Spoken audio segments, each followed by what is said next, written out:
hammock, we spent an hour sweeping the main room, set up a makeshift luxury campsite on the large wooden bed, and I finally achieved the absolute deafening silence I had been craving since my transmigration. I fell into a deep, glorious, uninterrupted sleep until roughly 2 a.m. I was awakened by a soft metallic clink and a sudden rush of cold wind. I peeled my eyes open, standing at the foot of my bed, illuminated only by the faint moonlight filtering through the broken window lattice, was a man dressed entirely in black. His face was covered by a mask, and in his right hand he held a gleaming, wickedly sharp short sword. He raised the blade, preparing to strike. "Do you have any idea what time it is?" I groaned, rolling over and pulling the silk quilt up to my chin. The assassin froze. The sword hovered in mid-air. He looked down at me, clearly expecting me to scream, beg for my life, or throw a porcelain vase.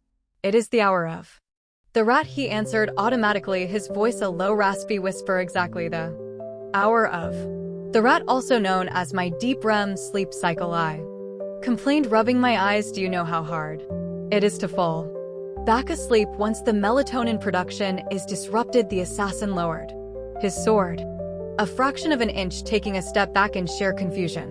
"Where? To take your life, noble consort." "Yes, I gathered that from the pointy metal stick," I sighed, sitting up and gesturing to the wooden table in the corner. "Look, if consort she sent you, she vastly underpaid you. If my father sent you to silence me, he's just being dramatic. Go look in that lacquered box on the table," hesitantly keeping his eyes on me.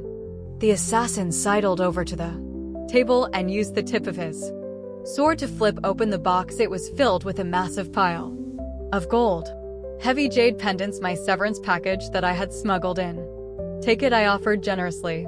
"Take all of it. Tell whoever hired you that I threw myself down a well. Tell them I put up a massive bloody fight. Make up a good story. Just please take the money. Shut the window on your way out, and let me go back to sleep." The assassin stared at the gold. He stared at me. He looked down at his sword, visibly having an existential crisis regarding his chosen profession. "You were offering me a bribe to just leave?" he asked. "I am offering you early retirement," I corrected, yawning widely. "Now please, the draft from that window is ruining my feng shui." Suddenly, the heavy wooden doors of the cold palace courtyard blasted open with a deafening crash, followed by the terrifying, furious roar of Emperor Liwei. My quiet, peaceful vacation was officially over. Chapter 6. If I had to rate Emperor Liwei's dramatic entrance on a scale of 1 to 10, it was an easy 12. The heavy, rotting wooden doors of my cold palace bedchamber didn't just open.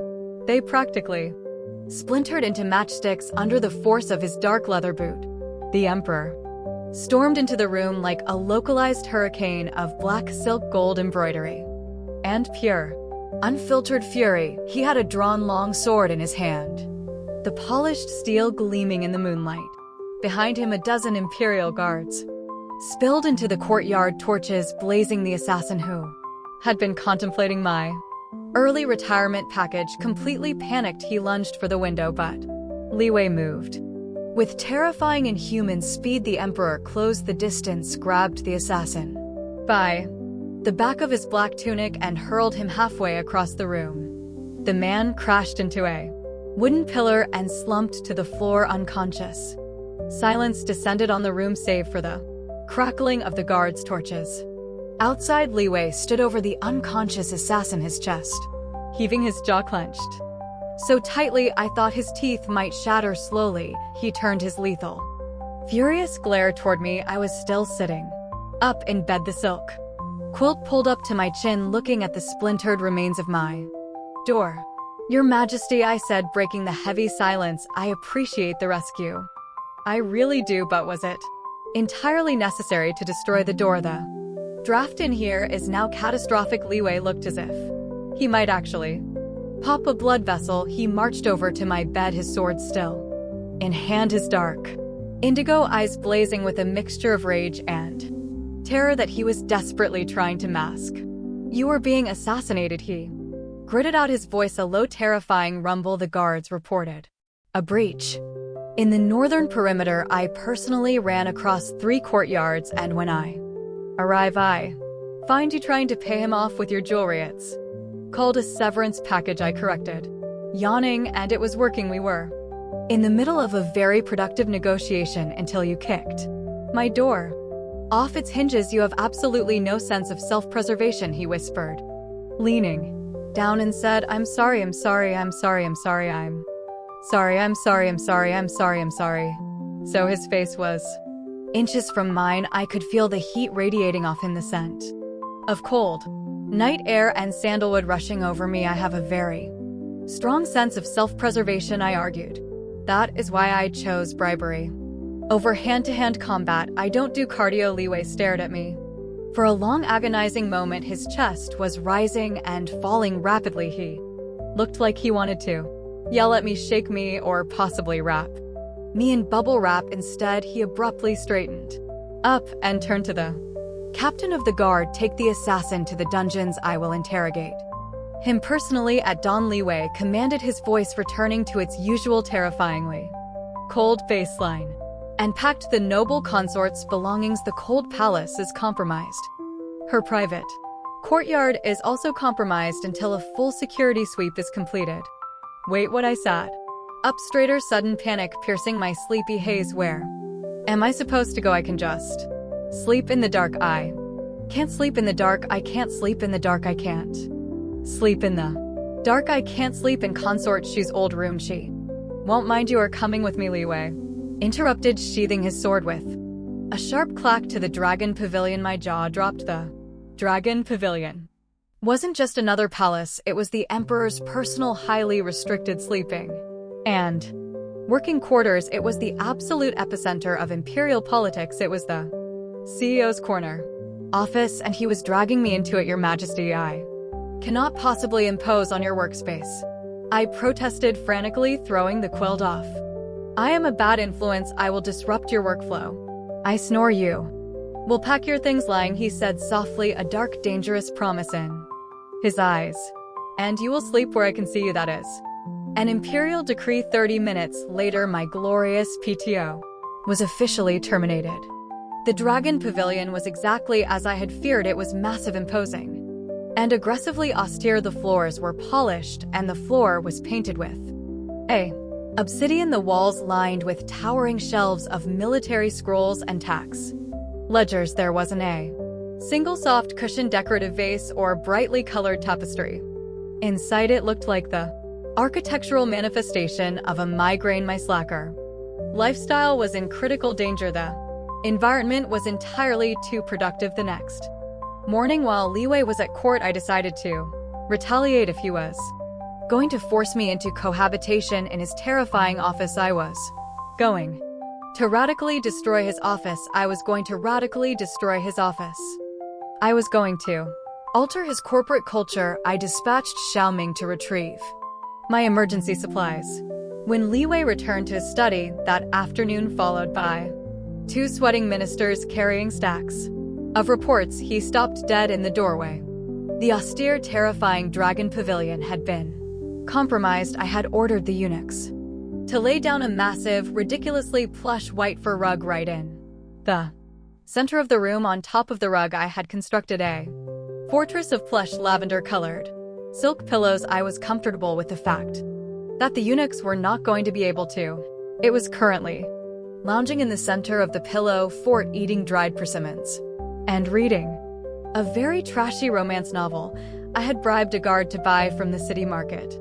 Furthermore, I had confiscated his secondary reading table to set up a comprehensive tea and snack station, complete with a simmering pot of jasmine tea and 3 plates of pastries.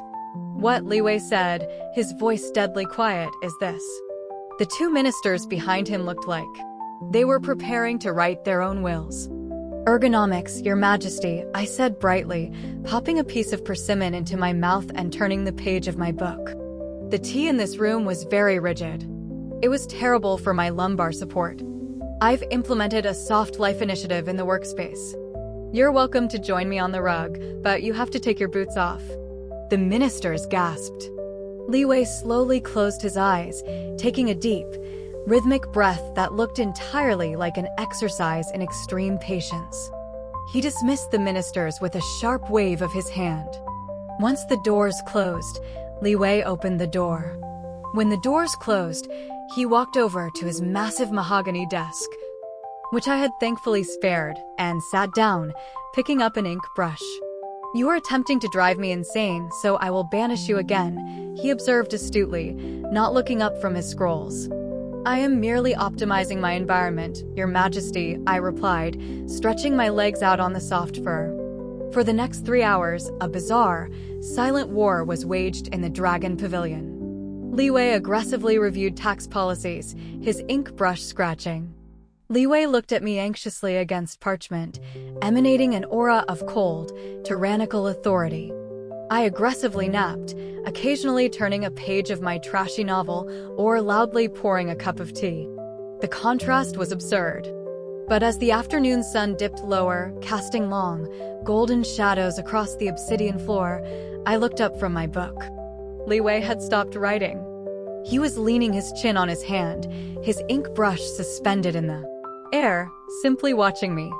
His dark eyes weren't cold or suspicious, but they were looking at me. They were not suspicious anymore. They were soft-focused and entirely too intense.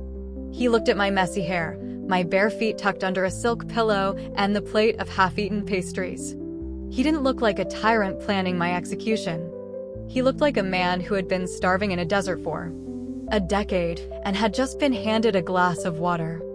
I quickly raised my book to hide my face, my heart suddenly doing a very fast, very unslacker-like flutter in my chest. "Abort mission," my brain screamed. Yo is becoming a romantic liability. Chapter 7. In my previous life, I absolutely despised mandatory corporate off-site retreats. The idea of going into the woods to do trust falls with middle management always felt like a hostage situation. The imperial equivalent of a corporate retreat was the annual spring hunt. It was a massive, highly publicized flex of military prowess. The entire court, including the military generals, the ministers, and the higher-ranking members of the harem, packed up and relocated to the lush, sprawling imperial hunting grounds at the base of the Western Mountains. It was a multi-day event designed for political networking, showing off archery skills and, presumably, getting eaten by a bear. "Your Highness, you must wear the riding habit," Xiaoming pleaded, holding up a stiff, heavily embroidered red jacket and a pair of leather boots. "All the other consorts are wearing them. Consort Su has been practicing her archery for weeks. She plans to shoot a fox for His Majesty.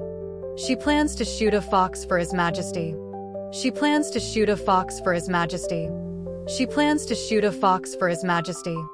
She plans to shoot a fox for His Majesty. She plans to shoot a fox for His Majesty." I looked at the stiff collar of the riding jacket and physically recoiled. "I am not participating in a mandatory team-building exercise, Xiaoming. Put that away.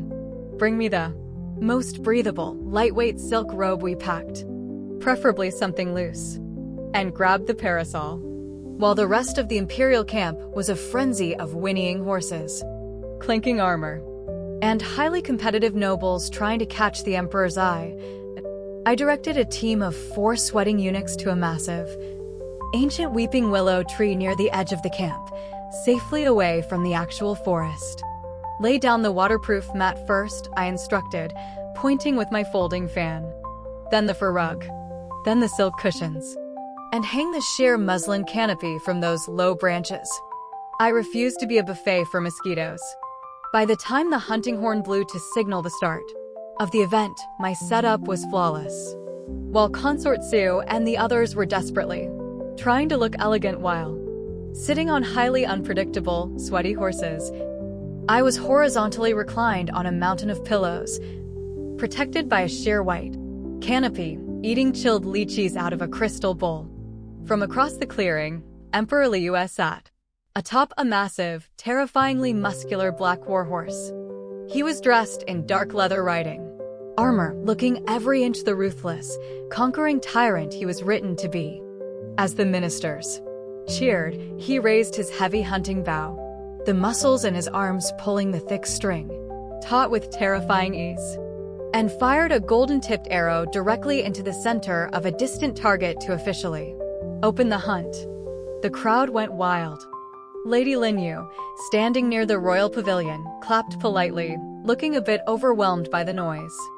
Li Wei lowered his bow, but he didn't look at the cheering ministers, and he didn't look at Linyu. His dark eyes cut straight across the camp, piercing through the sheer muslin canopy of my picnic tent, locking directly onto me. I raised a chilled lychee in his direction in a silent toast, then popped it into my mouth and lay back on my pillows. The hunting party thundered off into the woods, the sound of hooves fading into the distance. Finally, peace. I instructed Xiaoming to fan me, closed my eyes, and prepared for a glorious 4-hour outdoor nap. I was asleep for exactly 45 minutes. The sound of heavy, rhythmic hoofbeats approaching my willow tree woke me. I groaned, throwing an arm over my eyes to block out the dappled sunlight. Xiaoming. If that is my father coming to talk to me about political strategy, tell him I have contracted a highly contagious strain of laziness. It is not the Prime Minister, Nian Nian, Xiaoming squeaked, immediately dropping to her knees. I pulled my arm away and sat up. Dismounting from his terrifying black warhorse, right outside my canopy, was Emperor Li Wei. He tossed the reins to a bewildered eunuch and ducked under the muslin netting, stepping onto my plush fur rug. He looked hot, irritated, and entirely too large for my cozy picnic setup. Your Majesty? I blinked, genuinely confused. Shouldn't you be out in the woods, establishing your dominance over the local wildlife? The local wildlife is currently being chased by 30 highly incompetent ministers trying to ensure I shoot the biggest stag so they can flatter me at dinner. Li Wei sighed, his deep voice thick with exhaustion. He didn't wait for an invitation. He unfastened the heavy leather bracers from his forearms, tossed them onto the grass, and collapsed onto the fur rug right next to me. He leaned his back against the trunk of the willow tree, stretching his long legs out, and closed his eyes. They're exhausting, the Emperor of the Realm muttered, sounding exactly like a CEO hiding from his board of directors. I stared at him. The terrifying tyrant had abandoned the most important political networking event of the season to come sit in my pillow fort. Well, I said slowly, sliding the crystal bowl toward him. If you're going to hide from your KPIs, you might as well hydrate. Have a lychee. Li Wei opened one eye, looking at the bowl, then at me. Without a word, he reached out, took a peeled fruit, and ate it. Sweet, he murmured. Xiaoming, you are dismissed. Go get yourself a snack, I said, waving my maid away. She practically evaporated into thin air, leaving the two of us entirely alone under the swaying willow branches. You did not ride out, Li Wei noted, his dark eyes studying my relaxed, uncorseted posture. Consort Su practically trampled the Minister of Revenue trying to secure a place behind my horse. Why did you stay behind? Because sitting on a horse hurts my spine. The woods are full of dirt, and I have absolutely no desire to watch politicians stroke your ego. I answered honestly, pouring a cup of chilled jasmine tea and pressing it into his large, calloused hand. Besides, what could I possibly gain from the hunt? Li Wei took a sip of the tea, his gaze never leaving my face. The intensity in his eyes was back. That heavy burning focus that made me feel like I was in a dream. I was in a dream. I was in a dream. I was in a dream. I was in a dream. I was in a dream. I was in a dream. I was in a dream. I was in a dream. I was in a dream. I was in a dream. I was in a dream. I was in a dream. Power. The things you used to scream at me for not giving you. I rested my chin on my knees, looking out through the sheer canopy at the quiet, empty camp. I realized something recently, Your Majesty. Ambition is a trap. The more you want, the harder you have to work to keep it. The harder you work, the less time you have to actually enjoy being alive. I don't want to run the inner palace. I just want a comfortable bed, good food, and the freedom to do nothing. Li Wei was silent for a long time. The warm spring breeze rustled the willow leaves above. Us. A comfortable bed and good food, he repeated softly. He leaned slightly closer, the scent of leather, horses, and sandalwood invading my space. Is that truly all you want lying? Nothing else. The way he said my name, so low, so dangerously intimate, sent a shiver straight down my spine. That had nothing to do with the breeze.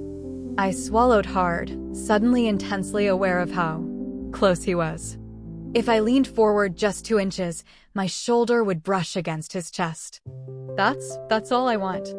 Li Wei smiled. It wasn't the terrifying smirk he used to intimidate his enemies. It was a genuine, devastatingly soft smile that completely ruined all my defensive protocols. Good, he whispered, setting his teacup down and shifting his weight so his shoulder pressed firmly against mine. Because I find the view from this canopy infinitely more appealing than the forest. We sat there for the rest of the afternoon in comfortable, completely unauthorized silence. When the hunting party finally returned hours later, exhausted and covered in mud, the entire court was subjected to the horrifying, reality-breaking sight of the ruthless tyrant, Emperor fast asleep on a fur rug, his head resting dangerously close to the lap of the wicked noble consort. Chapter 8.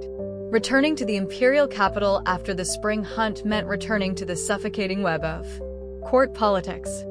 I immediately combated this by ordering my eunuchs to install a second hammock inside my bedchamber for rainy days. Unfortunately, my father, Prime Minister Zhao, did not respect my newly established work-life balance.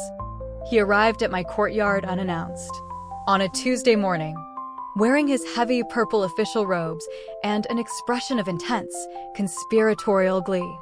Prime Minister Zhao was a cunning, ruthlessly ambitious man who had spent his entire life maneuvering our family toward the throne. According to the novel, he was the primary architect of my doom, pushing the original Zhao life forward.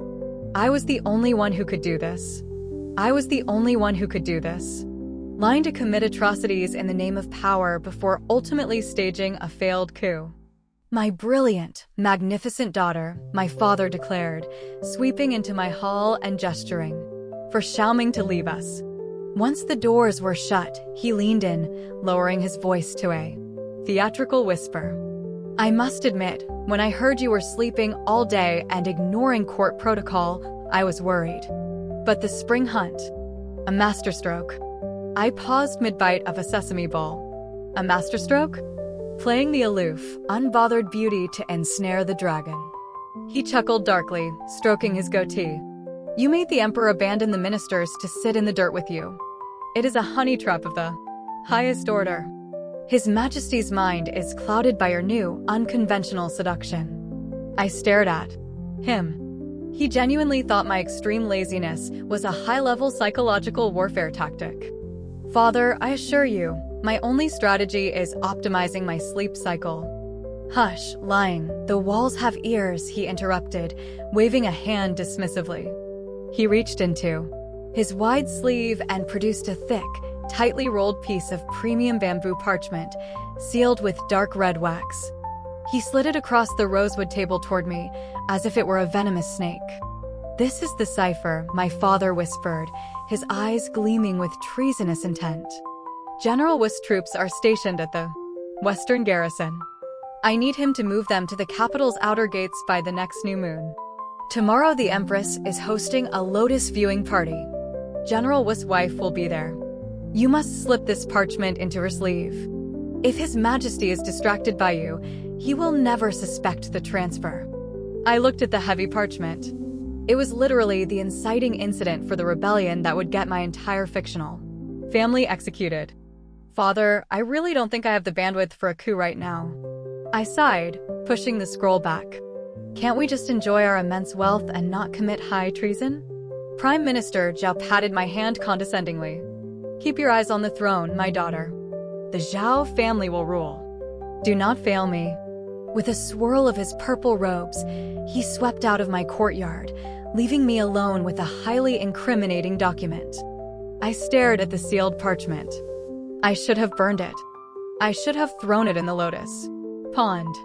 But honestly, Getting up to find a fire source felt like a lot of effort. And I was in the middle of a very engaging chapter of my trashy romance.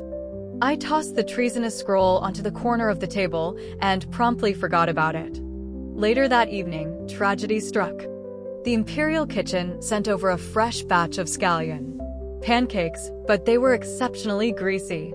I was lounging on my daybed, reading by the light of a pearl lamp, trying to eat a pancake without ruining the pages of my book.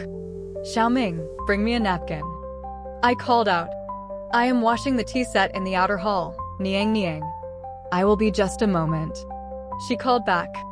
I couldn't wait. The pancake was hot, and the oil was dripping onto my fingers. Desperate times called for desperate measures. I glanced at the table, saw the thick, durable bamboo parchment my father had left, and made an executive decision. I broke the red wax seal, flattened the heavy paper, and wrapped it securely around the bottom of my scallion pancake. It worked perfectly. The premium imperial parchment absorbed the grease like a dream. The next day, I completely skipped the Empress Lotus viewing party because it looked like it was going to rain and the humidity was bad for my joints. By sunset, the entire palace was on lockdown. I was jolted awake from my afternoon nap by the sound of armored boots marching through the courtyards. The heavy wooden doors to my hall slammed open. Emperor Li Wei strode in, flanked by 4 elite shadow guards. He was dressed in his black combat armor, looking absolutely terrifying. His jaw was clenched tight enough to crack stone. Leave us, Li Wei said. Li Wei barked at his guards and my terrified servants. The room cleared instantly. He turned to me, his dark indigo eyes blazing. Your father's estate was raided an hour ago. My spies intercepted a messenger bound for the Western garrison. Prime Minister Zhao has been plotting a rebellion. Oh right, the treason.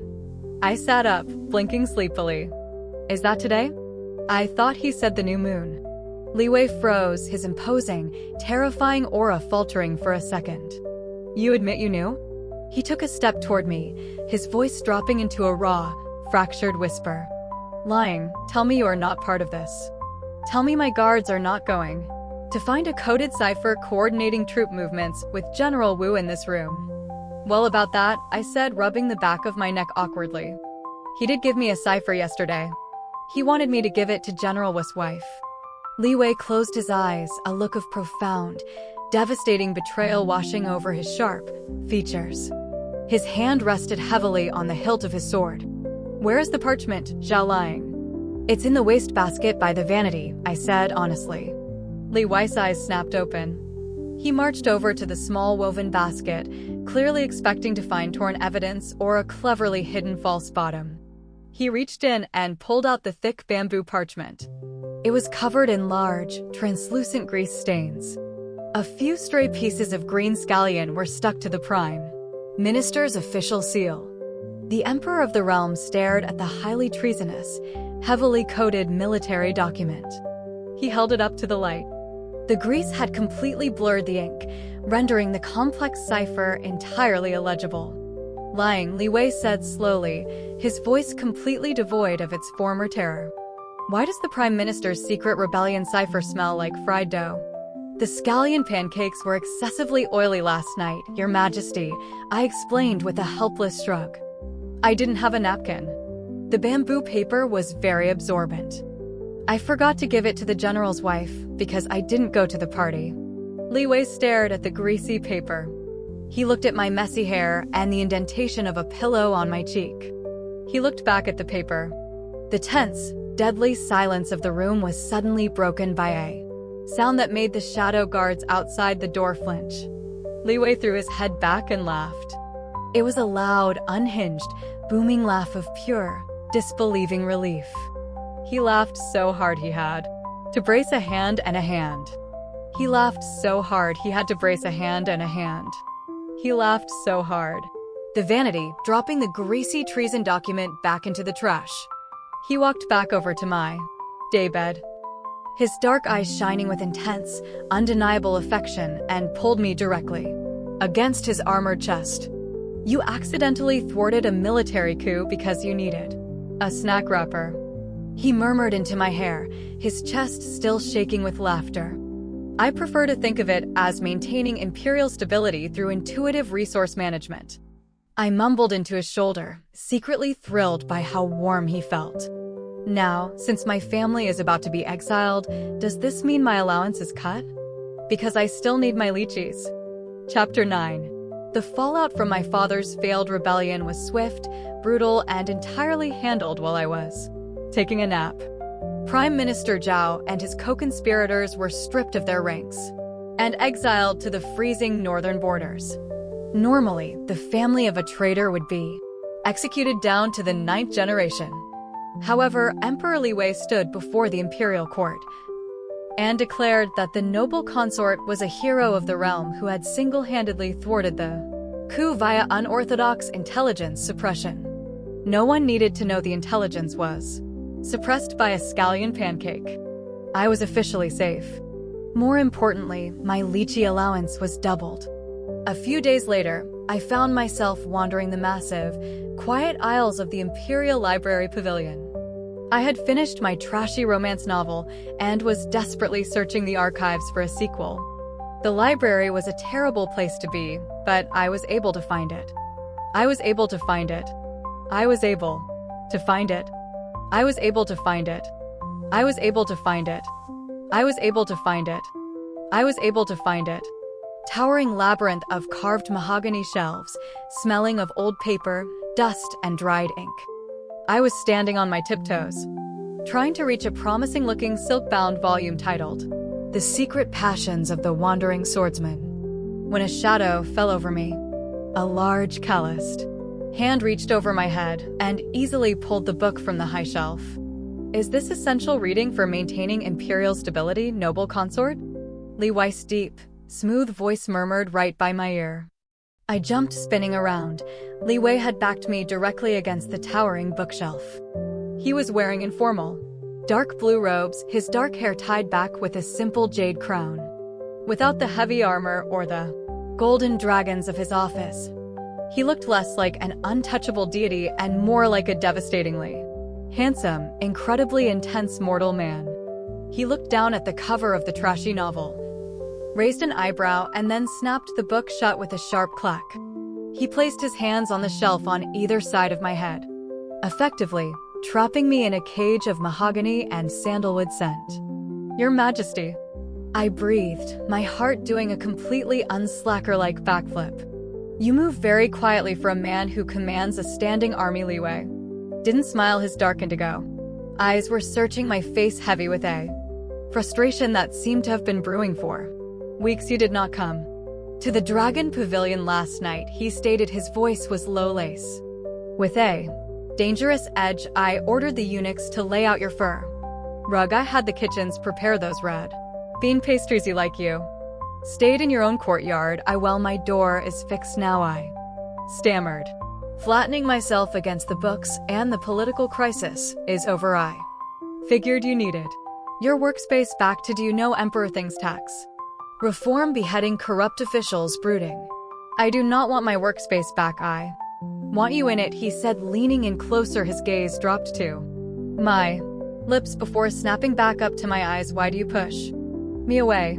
Lying. I don't push you away. I am just highly committed to physical distancing. Stop deflecting, he interrupted, his voice dropping into a raw, commanding whisper. You treat everything like a game. You treat your own life like a passing inconvenience. You thwart a rebellion with a snack wrapper. You bribe assassins with your own jewelry, and you look at me as if you are just waiting for me to leave. He was too close. The air between us was electric, pulling tight, stripping away my lazy facade. I look at you that way because I know how this ends.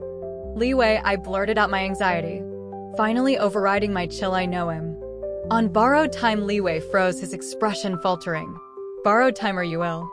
Did the imperial physicians miss something? No, I'm not ill. I'm doomed. I pushed against his chest, but he felt like a solid wall of warm muscle. I know my destiny. I am the wicked noble consort. You are supposed to hate me.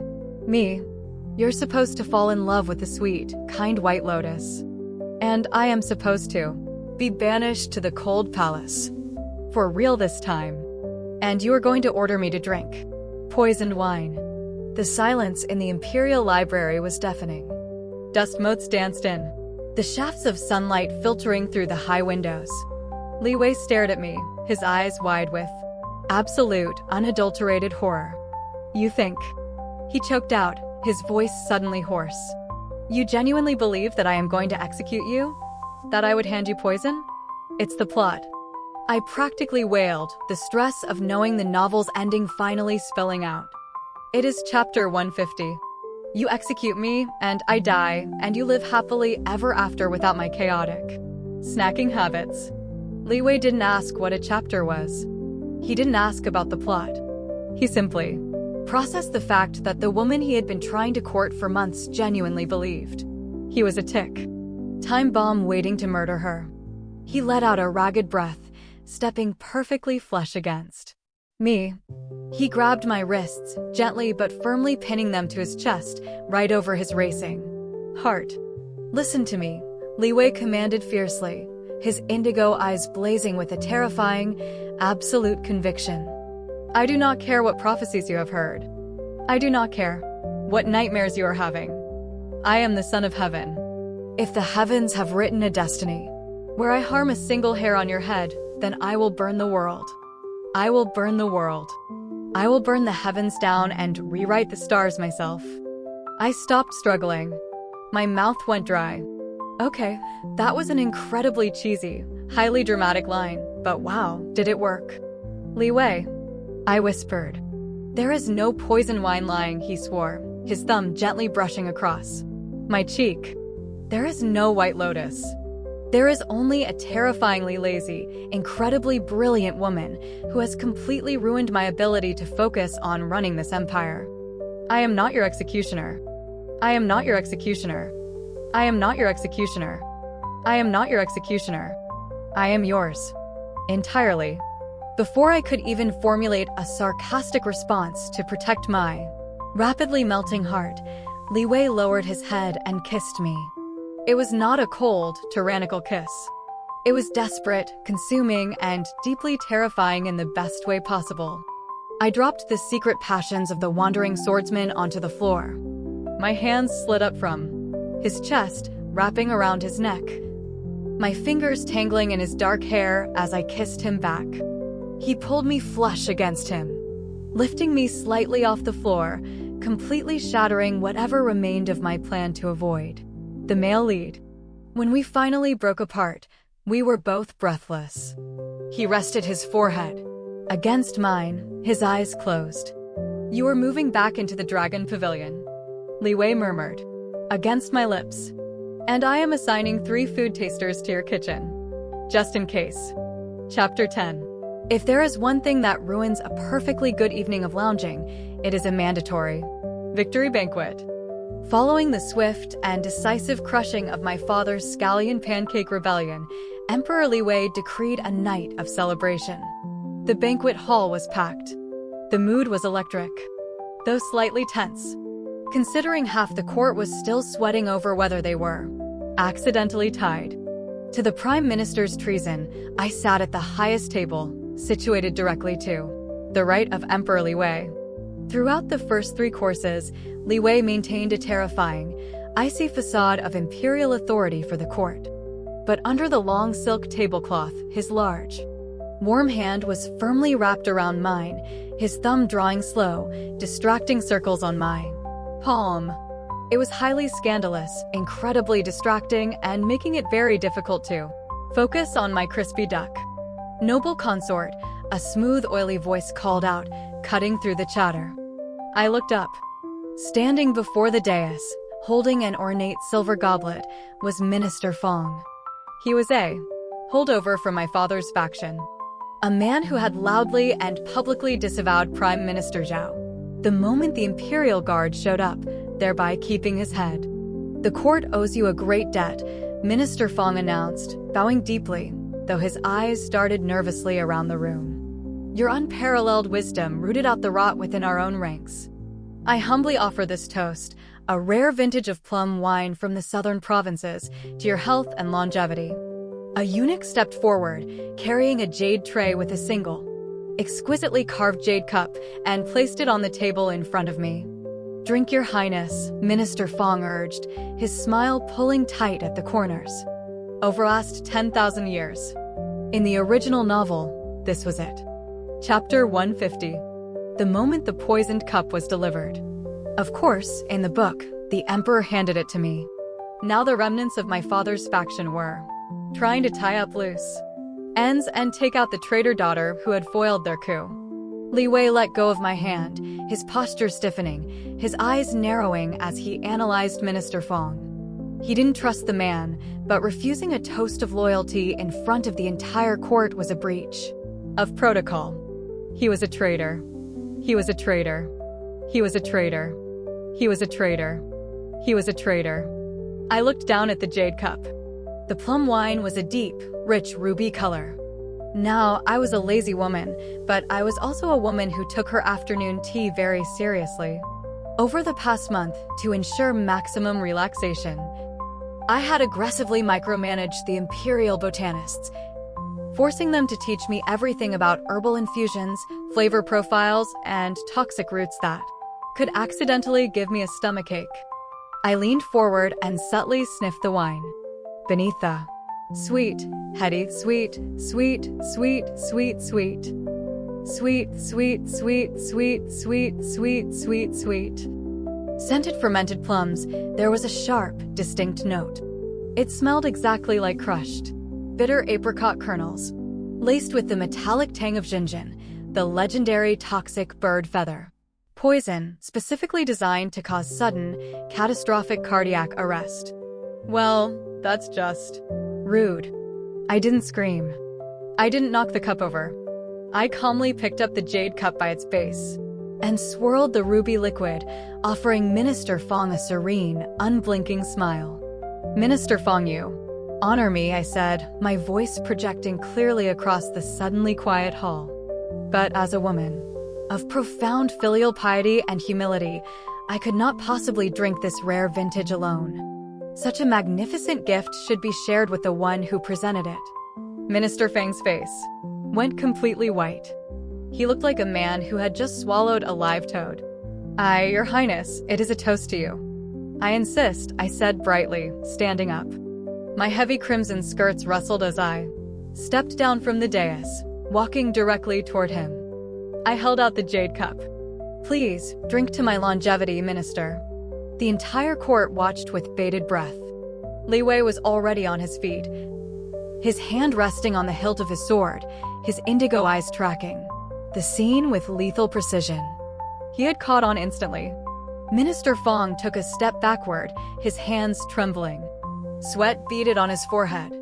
"Noble consort, I am merely a humble servant. I am unworthy of the honor of your service. I am unworthy of your service. I am unworthy of your imperial cup." "Oh, don't be shy," I chirped, stepping closer and thrusting the cup under his nose. "Drink it, Fong. If you don't, I will assume you are rejecting imperial favor. And you know how much His Majesty hates a breach of protocol." I cannot." Fong gasped, his eyes darting toward the exits. "Why? Are you allergic to plums?" I tilted my head, dropping the cheerful facade, my voice turning icy. "Or are you allergic to the massive dose of crushton poison you just tried to serve me in front of the entire court?" Pandemonium erupted. Several ministers leaped out of their chairs. Lady Lin Yu, seated a few tables away, let out a shocked gasp and covered her mouth. Minister Fong lunged, not for the cup, but for the dagger hidden in his sleeve, attempting a desperate, last-ditch strike. He didn't even make it a full step. A blur of black and gold silk moved past me. Emperor Li Wei vaulted the table, with terrifying, predatory-looking eyes. I did not know what to do. I did not know what to do. I did not know what to do. I did not know what to do. I did not know what to do. I did not know what to do. His boot connected squarely with Minister Fang's chest, sending the man flying backward into a decorative pillar with a sickening crunch. The hidden dagger skittered harmlessly across the polished floor. Before Fong could even groan, Li Wei's sword was drawn. The razor-sharp steel pressed directly against the minister's throat. "Guards," Li Wei roared, a sound that shook the very foundations of the hall. "Take him to the dungeons. Arrest every member of his household. Seal the palace gates." The shadow guards materialized from the darkness, dragging the coughing, defeated minister away. The banquet hall was in absolute chaos, nobles weeping and throwing themselves onto the floor. In terror. Through it all, Li Wei ignored them. He turned around, sheathed his sword, and walked straight back to me. He grabbed my shoulders, his eyes frantically scanning me for any sign of injury. Though I hadn't even spilled a drop of the wine, his chest was heaving. "Are you hurt?" he demanded, his voice rough. "Did you touch the liquid? Did you inhale it?" "I'm fine, Li Wei," I assured him, holding up the untouched jade cup. Though I am severely disappointed, I was promised plum wine, and all I got was an assassination attempt. This completely ruins the dessert course. Li Wei stared at me, the sheer adrenaline and terror slowly fading from his eyes, replaced by that familiar, deep, exasperated fondness. "You smelled the poison," he realized, running a hand through his hair. "You smelled a colorless, practically scentless imperial poison." I am a connoisseur of beverages, I sniffed proudly. "No one messes with my drinks." Without a word, in front of the entire terrified, prostrating court, Emperor Li Wei pulled me into his arms and buried his face in my neck, holding me so tightly I could barely breathe. "You are going to be the death of me, Zhao Liang," he whispered against my skin. "Unlikely," I whispered back, wrapping my arms around him. "I'm way too lazy to plan a funeral, but you do owe me a fresh cup of tea. Unpoisoned, please." Chapter 11. The morning after the poison wine incident. The imperial court was subjected to the swiftest, most aggressive house cleaning in the history of the empire. I, of course, slept through the majority of it. By the time Xiaoming finally coaxed me out of bed and into a relatively subdued, deep purple silk gown, Emperor Li Wei had already systematically dismantled the remnants of my father's faction. Minister Fong was in the deepest dungeon, singing like a canary, and the remaining conspirators were being rounded up and stripped of their titles. When I finally ambled into the Great Harmony Hall, stifling a yawn behind my folding fan, the court was on edge. My father, the former Prime Minister Zhao, had been officially exiled to the frozen north. Historically, this was the exact moment the wicked noble consort was supposed to fall to her knees, beg for mercy, and be dragged away to her doom. Ministers parted for me like the Red Sea, keeping their eyes glued to the polished obsidian floor. They fully expected me to be escorted to the execution block. Instead, I walked up the steps of the dais and stopped before the golden throne. Emperor Li Wei sat in his imperial majesty, wearing his terrifying golden dragon robes, the heavy jade crown resting on his dark hair. He looked every inch the ruthless tyrant until he saw me. The icy, lethal glare that had been paralyzing the ministers instantly melted. "Noble consort," Li Wei said, his voice carrying effortlessly across the massive hall. "Your Majesty," I replied, offering a lazy, half-hearted curtsy because my knees were still tired from yesterday's banquet. "The Zhao family has been found guilty of high treason," he announced, his gaze sweeping over the trembling court before landing back on me. "However, the heavens are just, and they see the truth of all hearts." The noble consort not only refused to participate in this treason, but actively thwarted it, repeatedly risking her own life to protect the throne. A murmur rippled through the hall. Risking my life was a very generous way to describe using a cipher as a napkin, but I wasn't going to correct him. Therefore, Li Wei continued, standing up from his throne and descending the steps to stand directly in front of me. "The noble consort is absolved of all familial guilt. She is the singular light of loyalty in this palace. Let it be known that anyone who speaks a word against her will answer directly to my blood." He held out his hand. I looked at his large calloused palm, then up into his dark indigo eyes. The terrifying tyrant of the novel was completely gone. In his place was a man who had literally rewritten the stars, dismantled a rebellion, and probably ordered a fresh batch of pastries for my afternoon nap, all before lunch. I smiled, placed my hand in his, and let him pull me up to stand beside him on the dais. The entire court dropped to their knees in a synchronized wave of submission. Later that afternoon, the Dragon Pavilion was finally quiet. The ministers had been dismissed, the edicts had been signed, and I was back in my natural habitat. Horizontally reclined on the plush white fur rug I had permanently installed in Lee Weiss' office. "You do realize," I said, peeling a lychee and popping it into my mouth, "that by sparing me, you have completely ruined the dramatic arc of this dynasty." Li Wei was sitting at his massive mahogany desk. A mountain of scrolls pushed completely over him. Li Wei was sitting at his massive mahogany desk. A mountain of scrolls pushed completely over him. Li Wei was sitting at his massive mahogany desk. A mountain of scrolls pushed completely to the side. He was resting his chin on his hand, simply watching me. He had been doing that a lot lately.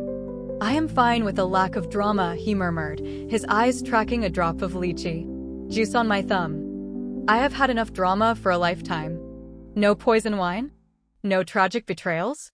I teased, rolling onto my stomach and propping my chin in my hands. Li Wei stood up, abandoning his empire's paperwork entirely, and walked over to the rug. He knelt down gracefully, his dark robes pooling around him, and leaned over me. He plucked the remaining lychee from my fingers and ate it, his gaze dropping to my lips. "The only thing I am interested in being poisoned by is you," he said smoothly. "That was terrible. That was a terrible line, Your Majesty. You sound like a bad poet." I laughed, pushing playfully at his chest.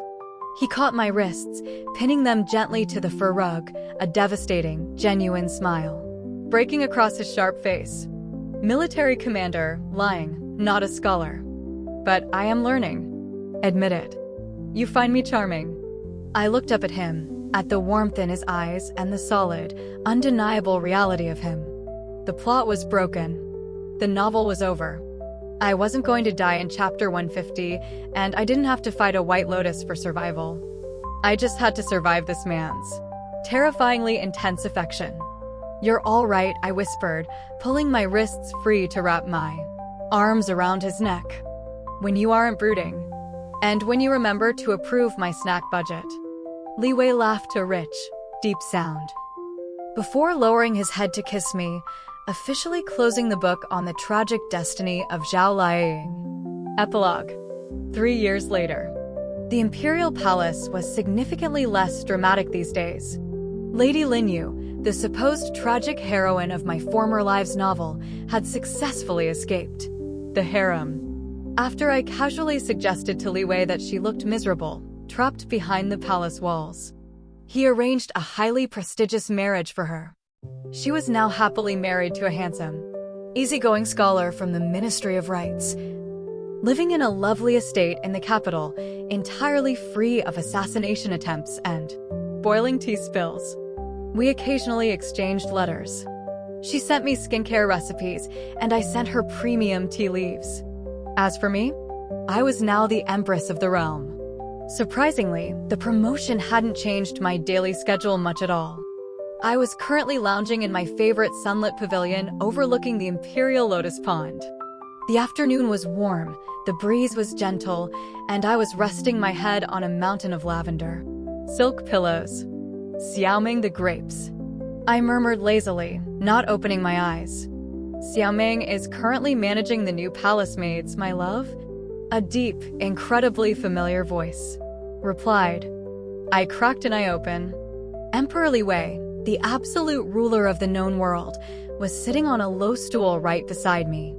I was sitting on a low stool right beside him. My daybed. He had completely abandoned a towering pile of urgent imperial decrees resting on a nearby table. Instead, he was holding a crystal bowl in one hand, feeding me a peeled grape while aggressively fanning me with a painted silk fan in the other. Shouldn't you be managing a flood? In the southern provinces or something? I mumbled, chewing the sweet fruit. I delegated the flood to the Minister of Works. Li Wei said calmly, adjusting the angle of the fan to ensure maximum breeze on my face. You are a terrible tyrant. I sighed happily, shifting to get more comfortable. I am a highly optimized micromanager, he corrected. Using the phrase I had taught him years ago, his dark indigo eyes gleaming with amusement and total devotion. He leaned down, pressing a soft kiss to my forehead. Go to sleep, Liang. I will be right here when you wake up. I closed my eyes, sinking into the silk pillows. The gentle breeze from his fan, pulling me into a perfect afternoon nap. It turns out, surviving a deadly, high-stakes transmigration novel wasn't actually that difficult. You didn't need to scheme, plot, or fight for power. You just had to aggressively delegate your problems, secure a steady supply of snacks, and find a terrifyingly handsome emperor willing to let you sleep right through the plot. That's where this love story ends for now. If you enjoyed this episode, don't forget to like, subscribe, and turn on notifications for more romantic twists. Tell me in the comments what will you have done. Until the next story, keep craving romance.